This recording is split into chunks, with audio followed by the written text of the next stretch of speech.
ಜನರ ಭಾವನೆಯಿಂದ ಮುದ್ದಹನುಮೇಗೌಡರಿಗೆ ಮತವನ್ನು ಹಾಕಬಹುದು ಎಂದು ತಿಳಿಯಬಹುದು. ಜೊತೆಗೆ ಸ್ಥಳೀಯರಾಗಿದ್ದು ಎಲ್ಲರಿಗೂ ಸಿಗುವಂತಹ ಒಡನಾಟವನ್ನು ಇಟ್ಟುಕೊಂಡಿರುವಂತಹ ವ್ಯಕ್ತಿಯವರು ಎಂದು ಶಾಸಕ ಎಸ್ಆರ್ ಶ್ರೀನಿವಾಸ್ ತಿಳಿಸಿದರು. ಗುಬ್ಬಿ ಪಟ್ಟಣದಲ್ಲಿ ಆಯೋಜಿಸಿದ್ದ ಬೃಹತ್ ಬೈಕ್ ರ್ಯಾಲಿಯಲ್ಲಿ ಭಾಗವಹಿಸಿ ಮಾತನಾಡಿದರು.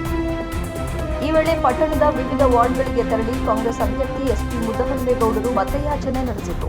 ಈ ಸಂದರ್ಭದಲ್ಲಿ ಕಾಂಗ್ರೆಸ್ ಪಕ್ಷದ ಮುಖಂಡರು, ಕಾರ್ಯಕರ್ತರು ಸೇರಿದಂತೆ ಇನ್ನಿತರರು ಹಾಜರಿದ್ದರು. ನಾವೆಲ್ಲರೂ ಕೂಡ ಇವತ್ತು ಪಟ್ಟಣದಲ್ಲಿ ಪ್ರವಾಸ ಮಾಡಿದ್ದೀವಿ.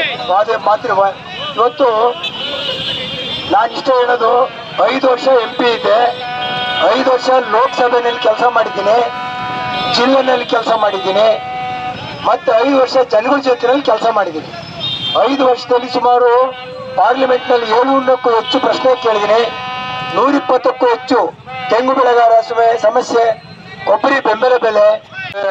ನಿಮ್ಮ ಉತ್ಸಾಹಕ್ಕೆ ಒಂದು ಬೆಲೆ ಬರುತ್ತೆ. 26ನೇ ತಾರೀಕು ನಡೀತಕ್ಕಂಥ ಲೋಕಸಭಾ ಚುನಾವಣೆಯಲ್ಲಿ ಮುದ್ದಹನುಮೇಗೌಡರು ನಮ್ಮ ಪಕ್ಷದ ಅಭ್ಯರ್ಥಿಯಾಗಿದ್ದಾರೆ. ಅವರ ಗುರುತು ಹಸ್ತಕ್ಕೆ